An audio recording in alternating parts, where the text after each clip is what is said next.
राख तले चिंगारी रख, कुछ तो पर्देदारी रख। माना कि अमन जरूरी है, पर जंग की भी तैयारी रख। मैं आज 15 अगस्त के दिन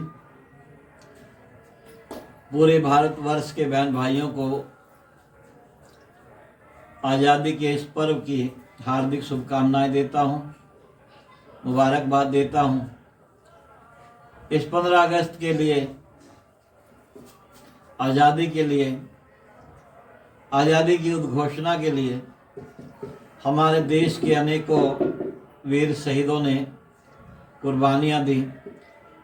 उन कुर्बान शहीदों को मैं नमन करते हुए श्रद्धांजलि देता हूं और देशवासियों से अपील करता हूं कि देश में जो सपने उन्होंने देखे थे, जो उनके अंदर भावनाएं थी, उनके अंतर मन में, प्रेम से बोलो प्यारियों, दान अंकार जी। संतजनों, आज 15 अगस्त है। 15 अगस्त के दिन हम सभी आज़ादी के इस पर्व को मना रहे हैं। जहाँ जहाँ भी पूरे भारतवर्ष में हमारे भारतवासी अगर कहीं दुनिया के किसी कोने में भी रहते हैं, वहाँ भी इस दिन को त्योहार के रूप में, पर्व के रूप में मनाना नहीं भूलते, क्योंकि हम सभी जानते हैं कि आज़ादी के लिए, आज़ादी के दीवानों ने, परवानों ने अपनी जान की बाजी लगा दी। अनेकों बहन भाई इस आज़ादी के लिए शहीद हुए, अनेकों नौजवान शहीद हुए, बुजुर्ग शहीद हुए, अनेकों प्रकार की यातनाएं सही, पीड़ाएं सही, कष्ट सहे, जेल में रहे, जंगलों में रहे, भूखे रहे, प्यासे रहे और इतने कष्ट उठा करके ये आज़ादी हमें मिली। आज दुनिया के अंदर हमारे देश का अगर कहीं ऊंचा नाम हुआ तो उन अमर शहीदों के साथ साथ उन स्वतंत्रता संग्राम में शामिल हुए सेनानियों के कारण भी हुआ। और उसके बाद में जो आज़ादी के दीवानों ने आज़ादी प्राप्त करी, उन्होंने जो तप त्याग किया, जो बलिदान दिए, जो अपने परिवार की परवाह नहीं करी, अपने घर को नहीं देखा, केवल एक ही भाव हृदय में रहा कि मेरा वतन आज़ाद हो, मेरा देश आज़ाद हो, मेरे देशवासी आज़ाद हों और इन देशवासियों को वो सुख मिले, वो चैन मिले, वो आज़ादी की श्वास मिले। ये श्वास को लेकर के ये गर्वान्वित महसूस हो। वो गौरव के अक्षर जब मिले, पूरे देश में जश्न का माहौल था। ढोल नगाड़ों के साथ इस पर्व की, आज़ादी के पर्व की लोगों ने अपने दिलों से पूजा करी। अनेकों अनेकों प्रकार से अपनी भावनाएं व्यक्त करते हुए देशवासियों ने इस पर्व को मनाया और तब से मनाते चले आ रहे हैं। जो सपना उन आज़ादी के परवानों ने देखा था, जो ख्याल उनके मन में रहा, उस समय हिंदू, मुस्लिम, सिख, ईसाई सब आपस में भाई भाई, और उन्होंने वो लड़ाई लड़ी मिल करके, इकट्ठे होकर के। वहां अगर कहीं मौलाना अब्दुल कलाम आजाद थे तो पंडित जवाहरलाल नेहरू भी थे। वहां के कैप्टन शाहनवाज थे तो सुभाष चंद्र बोस भी थे। वहां के अशफाकुल्ला खान थे तो वहीं शहीद भगत सिंह भी थे। राम प्रसाद बिस्मिल, चंद्रशेखर आजाद, गोवर्धन और अनेकों अनेकों वो शहीद, अगर मैं किसी का सबका नाम लूं तो बहुत समय हो जाए। ये आज़ादी का जो बिगुल बजाना शुरू किया, जो ये आवाज़ उठानी शुरू की, कि हम आज़ाद हो जाएं, हमारा मुल्क आज़ाद हो जाए अंग्रेज़ों की हुकूमत से। 1834 में हमारे देश के नौजवानों ने, वीरों ने प्रयास किया और ये आज़ादी की लड़ाई का बिगुल फूंका, जन जन तक ये आवाज़ पहुंचाने का प्रयास किया। अंग्रेज़ों की लाठियां खाई, गोलियां खाई। 1857 में धन सिंह कोतवाल ने, उस अमर शहीद ने एक ऐसा प्रयास किया कि अंग्रेज़ों के खिलाफ जंग छेड़ी, नौकरी करते हुए सरकारी। फिर मंगल पांडे उनका साथ दिया, मंगल पांडे ने और अनेकों नौजवानों ने। उन्होंने इस सपने को देखा था कि ये देश में एकत्व हो, भाईचारा हो, मिलवर्तन हो, प्यार हो, मोहब्बत हो, खुलूस हो, इंसानियत हो और ये पूरे देशवासी मिलजुल करके रहें। उनका सपना रहा कि मानव को हो मानव प्यारा, एक दूजे का बने सहारा। उन्हीं का ये सपना रहा, वो जतन कीजिए कि जिससे आदमी जिंदा रहे, दुश्मनी मिट जाए दिल से, दोस्ती जिंदा रहे। उन वीर पुरुषों का, अमर शहीदों का ये सपना रहा कि ना मैं हिंदू हूं, ना मुसलमान हूं, ना सिख हूं, ना ईसाई हूं, मैं केवल इंसान हूं और मैं आज़ादी का परवाना हूं, मुझे आज़ादी चाहिए। सुभाष चंद्र बोस कह रहे तुम मुझे खून दो, मैं तुम्हें आज़ादी दूंगा। और अपने घर की परवाह नहीं करी, परिवार की परवाह नहीं करी। यहां से जाकर के दूसरे देश में, जर्मनी में अपनी सेनाएं खड़ी करी, आजाद हिंद फौज।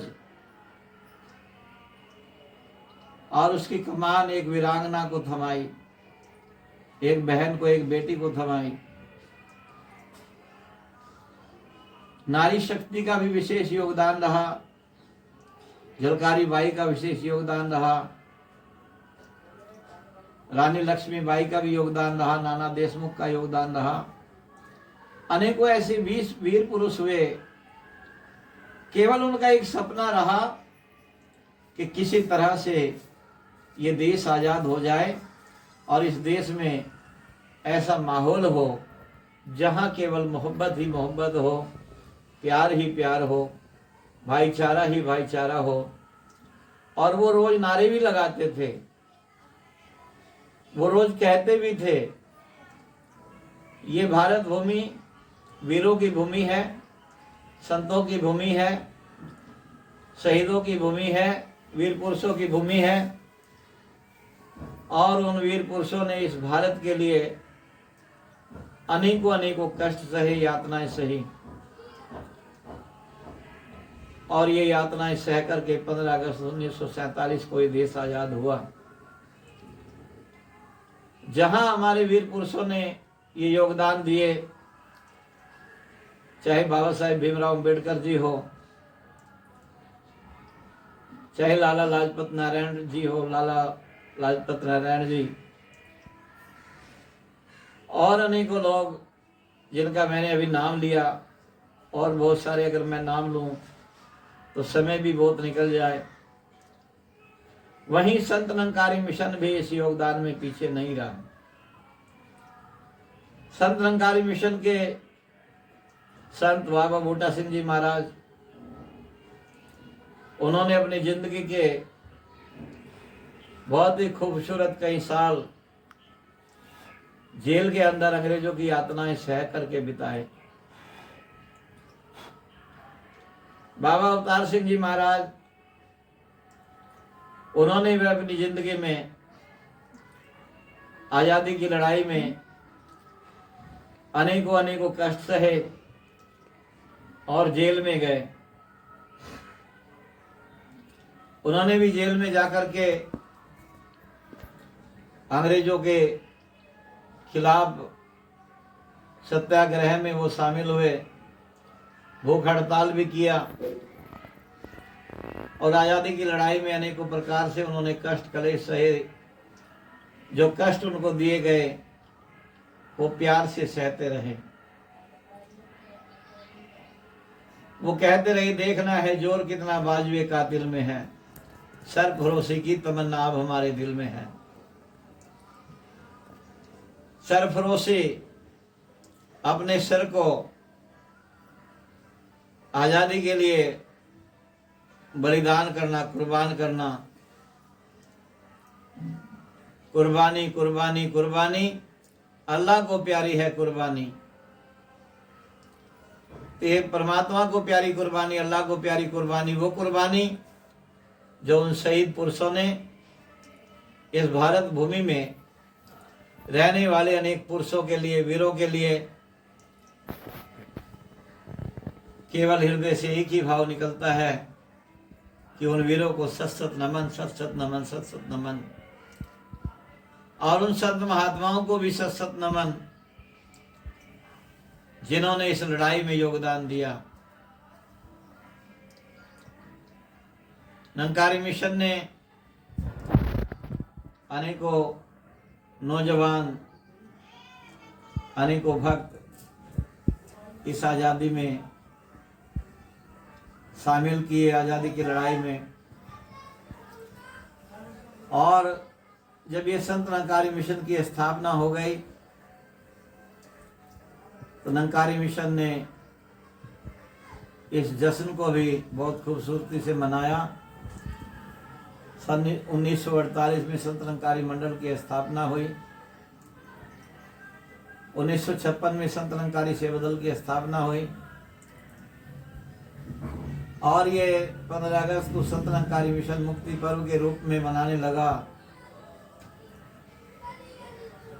बाबा हरदेव सिंह जी महाराज के समय में, उससे पहले ये गुरु पूजा दिवस के रूप में मनाया जाता था। ये सहनसा जगत माता जी के रूप में भी मनाया गया दिन। निरंकारी मिशन में इस दिन के लिए अनेकों अनेकों श्रद्धावान गुरसिख भगत, जिन्होंने सदगुरु के आदेश को सिरोपरि सर्वोपरि रखा। और जहाँ वो शारीरिक आज़ादी हमें मिली, वहीं आध्यात्मिक आज़ादी की भी आवश्यकता है, आत्मा की आज़ादी की भी आवश्यकता है। जहाँ शरीर की आज़ादी के लिए देश से हमें वो अंग्रेज भगाने थे, वहीं आध्यात्मिक और आत्मिक आज़ादी के लिए अपने मन से काम, क्रोध, लोभ, अहंकार को भगाना है। उनसे भी एक जंग लड़नी है। वो जंग लड़ेंगे तो एकत्व आएगा, वननेस के भाव आएंगे, एक्सप्रेशन ऑफ लव आएगा, वो शुद्ध भावनाएं, सद्भावनाएं आएंगी जिनकी जरूरत है, प्रेम आएगा जो जिसके सहारे जीवन कटता है, वो भाईचारा आएगा, यूनिवर्सल ब्रदरहुड की वो भावना आएगी, विश्व बंधुत्व की भावनाएं, वसुधैव कुटुंबकम की भावनाएं जो हमारे वेदों में कहा गया, जो हमारे ऋषियों मुनियों ने, मनीषियों ने संदेश दिया, जो मैसेज है उन पीर पैगंबरों का, अवतारों का, सूफी संतों का, रसूलों का, महात्माओं का, कि प्यार से रहो रे भाई, प्यार से रहो, सब में है राम, दुख किसी को ना दो। यहाँ जो आज इंसान के अंदर बंटवारा हो गया, और बंटवारा भी इतना, सबके अपने अपने भगवान, अपने अपने धर्म, अपने अपने मजहब, अपने अपने देवता, अपने अपने कुल देवता, और उन्हीं के कारण एक दूसरे से नफरत का कारण बनते चले गए। एक बैर, ईर्ष्या और द्वेष ने हृदय में घर कर लिया और मानव में दूरी बन गई।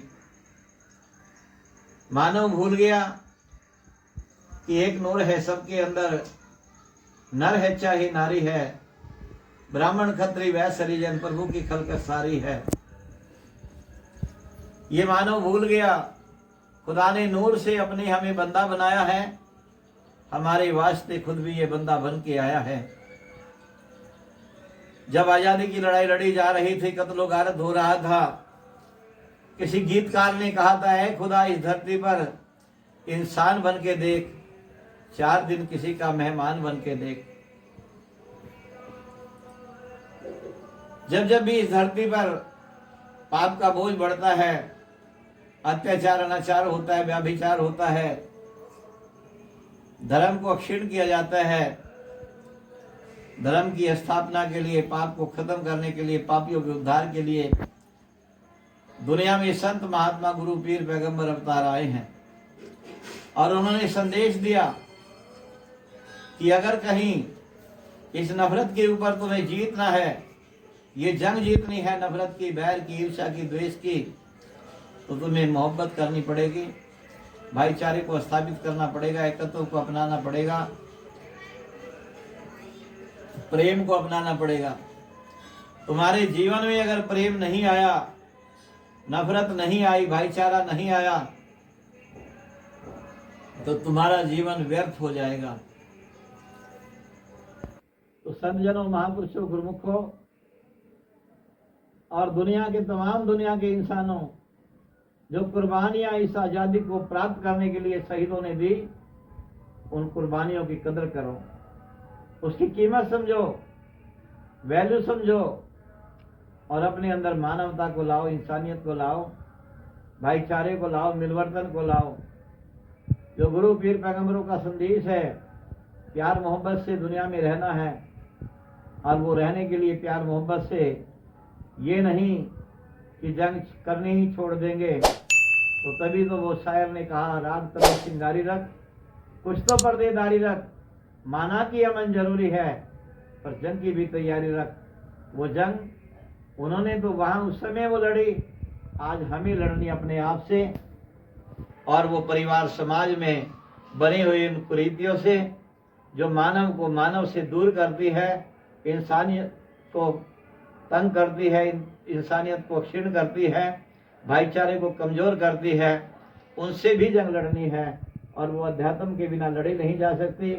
एक बार अपने अध्यात्म पक्ष को मजबूत करें, अपने ईश्वर निराकार शक्ति को जीवन में अपनाए, धारण करें, सदगुरु का सानिध्य प्राप्त करें, सत्पुरुषों का संग करें, सत्य के साथ नाता जोड़ें और अपने इष्ट की आराधना उपासना करें।